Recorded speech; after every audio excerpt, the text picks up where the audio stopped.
Buenos días, muchas gracias. Sin dudas va a ser un desafío presentarles junto a Cintia en poco tiempo una actualización para el manejo de estas dos enfermedades que tienen acá en la carátula, mancha en red tipo red y granulariosis en cebada. Actualmente, sin dudas, las dos más relevantes en el cultivo. En una primera parte me voy a focalizar en mancha en red tipo red. Vamos a pasar muy rápidamente en lo que fueron hacer un análisis de lo que fue la zafra pasada, en donde esta fue la enfermedad prevalente, y luego vamos a ir sobre algunos aspectos a tener en cuenta para reducir el riesgo de que nos ocurra lo mismo en esta zafra.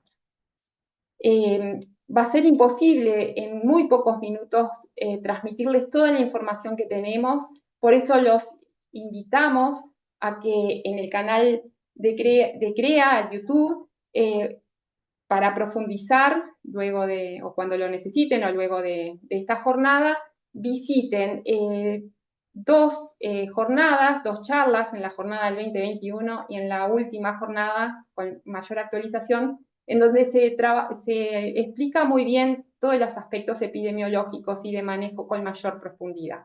Lo que vamos a hacer acá es actualizar. Entonces, yendo directo a las dos enfermedades que vamos a tratar, las características principales que tienen estas dos, que forman parte del complejo de manchas foliares bióticas que atacan al cultivo normalmente en nuestros sistemas productivos. La característica principal que tienen ambas es que la relevancia del inóculo endógeno perdón.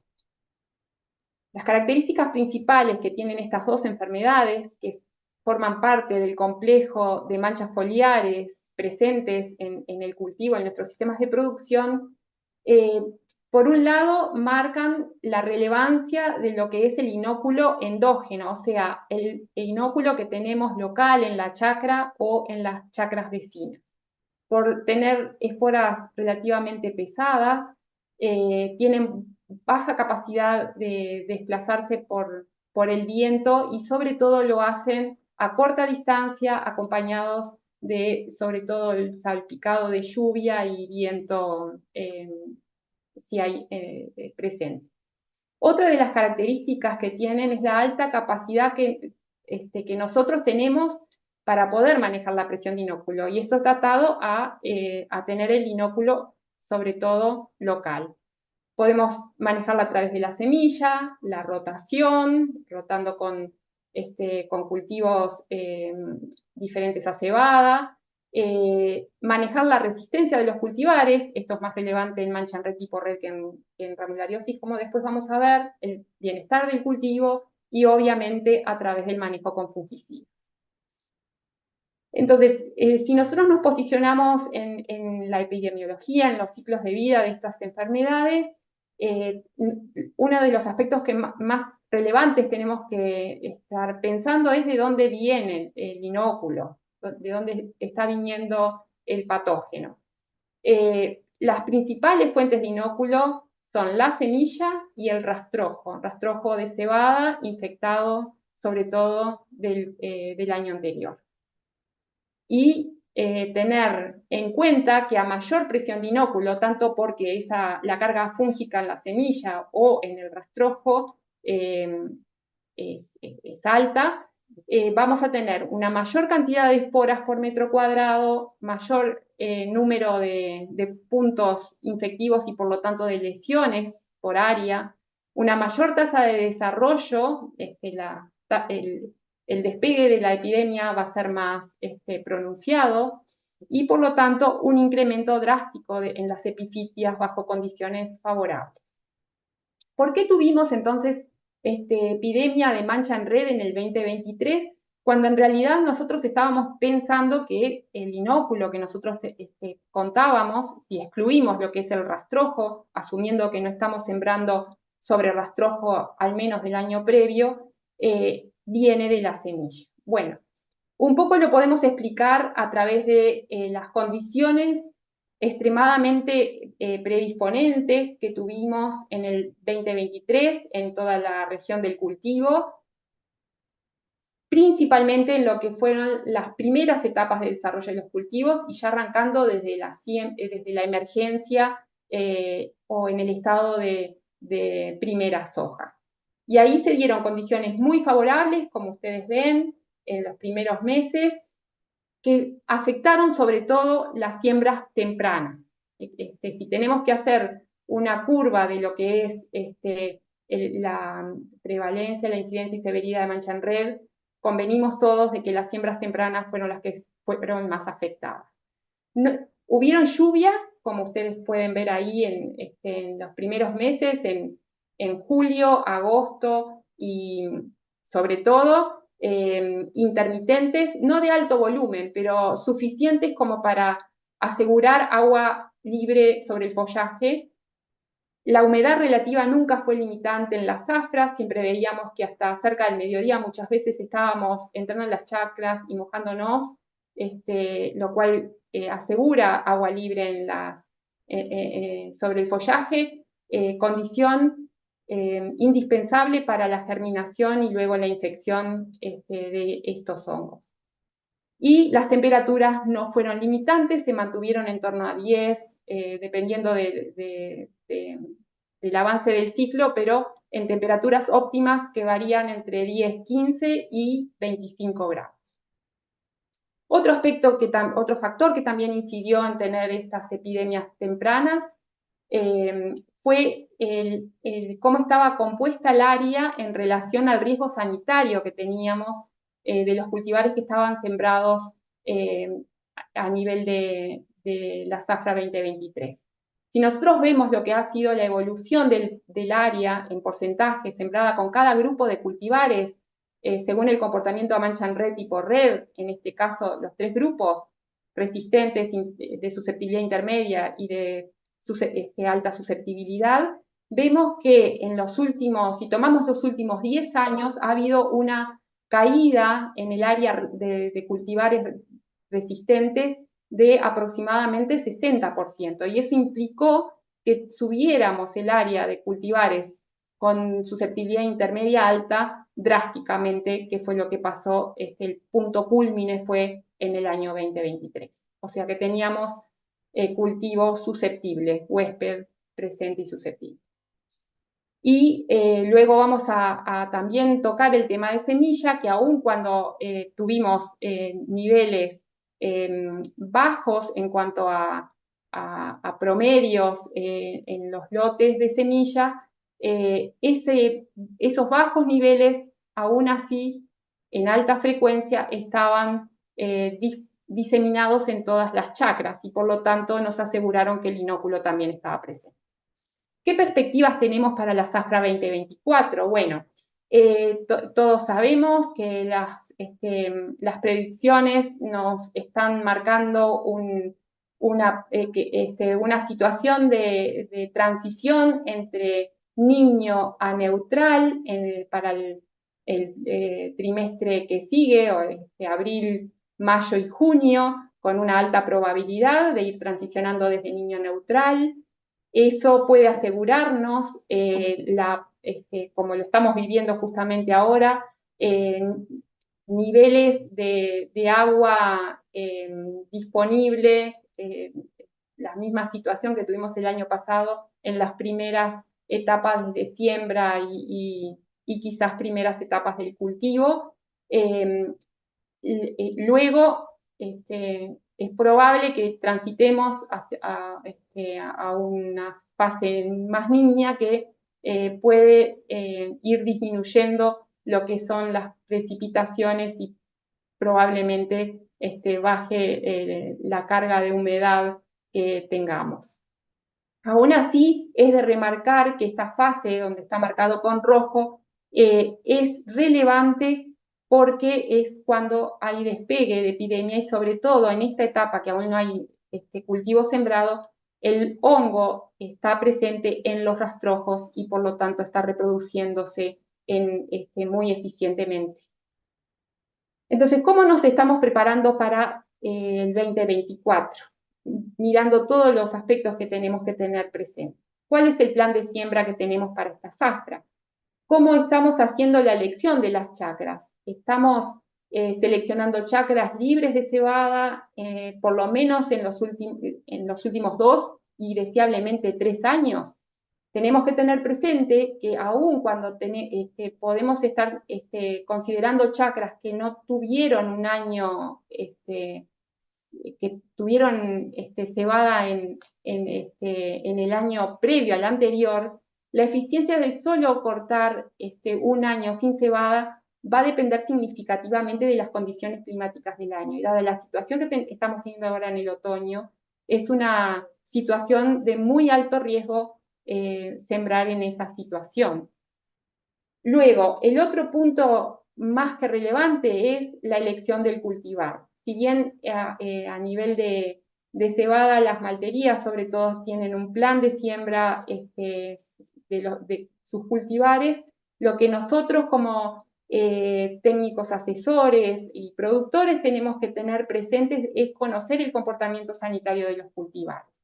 Esta información ya está disponible, actualizada a abril de este año para esta zafra, en donde hubieron ajustes en algunos de los cultivares y tenemos, sobre todo los que tenemos el mayor área de siembra, con alguna variante respecto al año pasado, pero sin duda con predominancia, tener presente el comportamiento sanitario a todas las enfermedades, pero muy particularmente a mancha en red tipo red. Esto está muy de la mano con el costo futuro que vamos a tener en el cultivo, no solo relacionado a lo que es la aplicación, sino también a los niveles que nos permitimos tener en la semilla según el comportamiento del cultivar de inocuo. Cuando vamos a lo que es las aplicaciones de fungicidas, sabemos que si tenemos cultivares con comportamiento más de carácter resistente, nos van a dar más seguridad y tiempo para el manejo, contrariamente a lo que nos ocurre con los cultivares que tenemos categorizados como intermedios a susceptibles, en donde nos van a llevar a hacer un seguimiento desde más temprano en el ciclo del cultivo y cada vez más frecuente. El segundo punto es tener presente el diagnóstico de los patógenos en los lotes de semilla y cómo manejamos esa semilla. En este aspecto es muy importante saber o conocer la presencia de hongos patógenos y no solo la presencia, sino la cuantificación. Y en base a eso hacer una trazabilidad de los lotes que se seleccionan para la siembra con un foco a nivel sanitario para poder decidir cuáles sí seleccionar. No existen niveles críticos, como después vamos a ver para la aplicación de fungicidas. No existen niveles críticos porque, como vimos la zafra pasada, niveles aún bajos, ante condiciones muy predisponentes, pueden derivar en epidemias. Pero lo que sí es cierto es que debemos descartar aquellos lotes con alto nivel de inocuo. En este sentido, hay algunos datos preliminares de lotes de cebada total, tanto no solo maltera, sino lotes de semilla que también tienen un fin forrajero, que fueron analizados por la clínica vegetal en los últimos años. Acá tenemos de las dos últimas zafras, o sea, de la zafra 2022, que fue la semilla utilizada en la zafra pasada, y cómo estamos posicionados con la semilla que se produjo el año pasado, luego la situación que tuvimos y que va a ser sembrada en la zafra presente. Es de destacar que si bien esto es con una metodología de Blotter Test, que de alguna forma muchas veces subestima lo que está efectivamente presente, sí es una guía muy importante porque en la práctica a nivel de comerciales un análisis más de rutina, saber que a nivel de media de infección estamos muy similar a los años previos, pero lo que nos llama mucho la atención es que tenemos menor porcentaje de lotes con niveles no detectables de Dreschlera teres. O sea, es más probable que tengamos Dreschlera teres en los lotes respecto a lo que fue el año pasado. Otro aspecto en función de lo anterior es bueno, la limpieza que hay que hacer de los lotes, pero sobre todo la selección de los curasemillas que tenemos que hacer para tratar con la información que tenemos de la infección en semilla. Y en este sentido, la información de nuevo está disponible en las cartillas de INEA. Sobre todo acá tenemos la eficiencia de control. Vean que la eficiencia de control de curasemillas para justamente Dreschlera teres, que causa mancha en red tipo red, es normalmente muy baja. Solo hay algunos que tienen una eficiencia intermedia a alta, muy puntualmente, pero va muy de la mano de el nivel que tengo de infección, porque hay una transmisión. El curasemilla además no es 100% efectivo, aún en esos que figuran con alta eficiencia. Y por último, tener presente si hacemos un manejo profesional cuando hacemos el tratamiento de esa semilla. El grano de cebada es muy particular en tenerlas cubiertas y por lo tanto nos demanda más afinar el aspecto de la tecnología de curar. Y por último, el último punto es tener presente la visita al cultivo desde etapas muy tempranas. Hay que evaluar la eficiencia de las medidas de manejo que fui tomando, la elección de la chacra, el cultivar que tengo, el lote que sembré, cómo lo manejé, cómo realicé la siembra y desde etapas muy tempranas. Las preguntas que nos tenemos que estar haciendo es, ¿estoy determinando la incidencia de las enfermedades transmitidas por semillas, sobre todo mancha en red en SADOS 13? O sea, cuando estamos con 3 hojas, estoy realizando un monitoreo frecuente para aplicar a inicio de epidemia sobre todos aquellos lotes o aquellas chacras que yo veo que son más riesgosas, y cómo estoy haciendo la decisión en la aplicación de los fungicidas.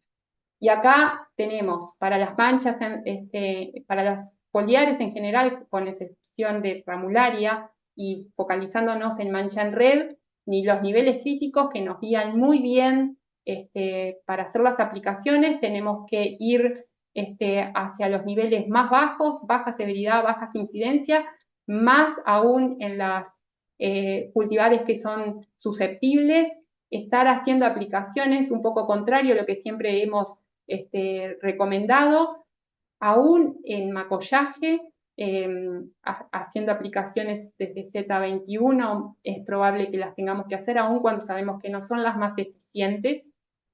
Y para ramularia, tener presente que los momentos óptimos de aplicación dependen de las condiciones predisponentes previas y pronosticadas principalmente desde encañazón. No se deben realizar a un estado fenológico fijo y deseablemente tienen que ir atadas a una detección o cuando empiezan a ser positivos los reportes en el país o en la región. ¿Qué aplico? También la información está actualizada en cuanto a la eficiencia de fungicidas para cada una de las enfermedades. Acá tenemos los distintos grupos. Hago mucho hincapié en que a partir de este año se tiene la información de los grupos de modos de acción de los fungicidas, porque nos guían también para tomar la decisión de cómo vamos haciendo las aplicaciones y qué seleccionando.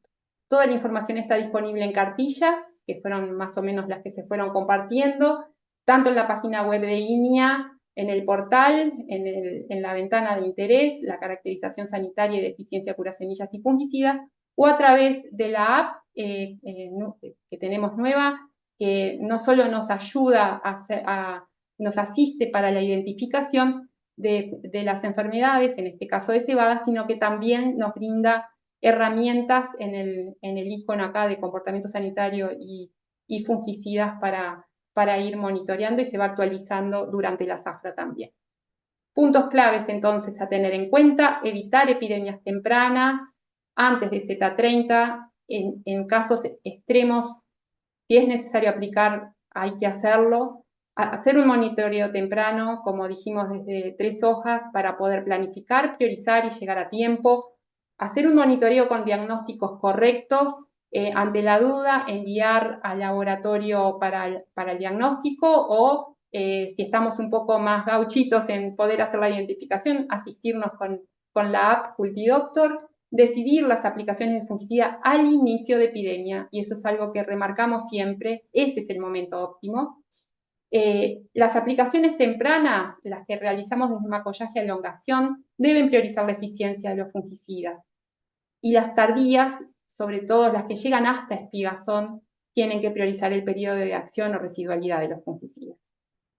Usar productos fungicida y dosis ajustados al problema, alternar los grupos de fungicida con distintos modos de acción y aún cuando tenemos pocos grupos, dentro de esos grupos tratar de seleccionar distintos ingredientes activos. Esto es un tema muy importante, lo venimos discutiendo cada vez más y venimos generando información respecto a esto y es algo que nosotros tenemos que ir prestando mucha atención. Cuidar la calidad de la aplicación, sobre todo focalizarnos en el número de impactos y, de nuevo, si el cultivo es para semilla, el manejo que hago de esa chacra condicionará la sanidad de los lotes que vamos a tener el año próximo. Y eso implica que tengamos que hacer un manejo diferencial en semilleros. Probablemente, cuando a nivel de una chacra que va con destino a industria decimos tratar de no hacer aplicaciones post-espigazón, quizás en semilleros sean algunas necesarias. Y última reflexión es que en la medida que tenemos cultivares susceptibles en un área importante y que además los estamos manejando con un número de aplicaciones de fungicida alto, el año pasado se dieron circunstancias en donde se realizaron hasta 4 o 5 aplicaciones, lo cual no es viable, no solo desde el punto de vista económico, sino de manejo de enfermedades. Eso puede llevar a cambios en la población de los patógenos. Puede desarrollar virulencia a cultivares que ya tenemos con base de resistencia, y nos pasó con Arrayán, en donde pasó desde moderadamente resistente a intermedio, y nos puede llevar a desarrollar menor sensibilidad o resistencia a los fungicidas, y ahí empezamos a tener riesgos de inocuidad con residuos de fungicidas en el producto final o en el ambiente. Y sobre este aspecto, Cintia se va a referir profundizando en el aspecto de la otra enfermedad ramularia. Muchas gracias. Bueno, muchas gracias, Silvia. Yo les voy a presentar información complementaria al manejo sanitario del complejo de manchas foliares. En este caso vamos a presentar ramulariosis causada por Ramularia colosignis. El foco de la presentación va a estar dado en herramientas que asistan al manejo de ramulariosis, tanto desde el punto de vista epidemiológico, control cultural, como fungicidas. Como ya mencionó Silvia, la sanidad de la semilla es fundamental para el manejo de las enfermedades. Este grupo ha venido trabajando en el tema y estableció que la semilla es portadora del inóculo de ramularia en los sistemas productivos de Uruguay. Ramularia se transmite desde semilla a plántula y que las epidemias de ramulariosis están condicionadas a las condiciones ambientales que se den en la etapa de crecimiento del cultivo. Es muy importante conocer la sanidad de ramularia en semilla. Actualmente hay técnicas de detección de patógenos en semillas tradicionales, como ser el blotter test o la siembra en medios de cultivo específicos, pero estas técnicas no han dado resultados consistentes para el caso de ramularia, por lo que este grupo ha ajustado una técnica de PCR en tiempo real para conocer la carga de ramularia en semilla. Actualmente esta técnica no está disponible a nivel comercial. Por esa razón, la recomendación es conocer la historia de chacra, la historia sanitaria de chacra de esos lotes para poder seleccionar cuál se va a sembrar. En cuanto a las recomendaciones para el control químico, tenemos que hasta el momento la principal recomendación es intervenir a primera detección, considerando las condiciones climáticas predisponentes para esta enfermedad. ¿Y con qué aplicaríamos? Se recomiendan aplicaciones con mezclas de fungicidas carboxamidas con triazoles. En el caso de que las mezclas no contengan carboxamidas o contengan solamente triazoles, se recomienda además agregarle el fungicida clorotalonil. El problema que presenta esta recomendación es que la detección es muy difícil realizarla a campo, debido a que esta enfermedad presenta una etapa asintomática y en los primeros estadios del cultivo puede llegar a aparecer alguna mancha, pero esta mancha son de difícil diagnóstico, debido a que se pueden confundir con deficiencias nutricionales, con otras manchas de otros agentes bióticos o manchados fisiológicos. La sintomatología típica de esta enfermedad comienza más adelante en el ciclo, puede aparecer luego de elongación del tallo, y esta sintomatología aparece luego de determinados estreses o condiciones ambientales predisponentes para la enfermedad. Debido a esta dificultad en la detección, este grupo ha ajustado una técnica para cuantificar y detectar ramularia en plántula. A pesar de que aún no está disponible en el mercado, la recomendación es hacer un seguimiento exhaustivo del cultivo desde los primeros estadios y mantener la alerta en los primeros reportes de ramulariosis emitidos por el sector. En base a esa información y el seguimiento exhaustivo, decido cómo realizar una aplicación más adelante.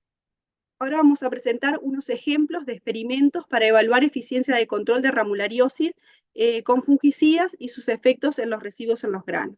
Para esto se instalaron 5 experimentos desde el 2016 al 2018, en los cuales se evaluaron estas 4 mezclas de fungicidas, que son mezclas recomendadas para el control de ramulariosis, y se evaluaron en 3 momentos.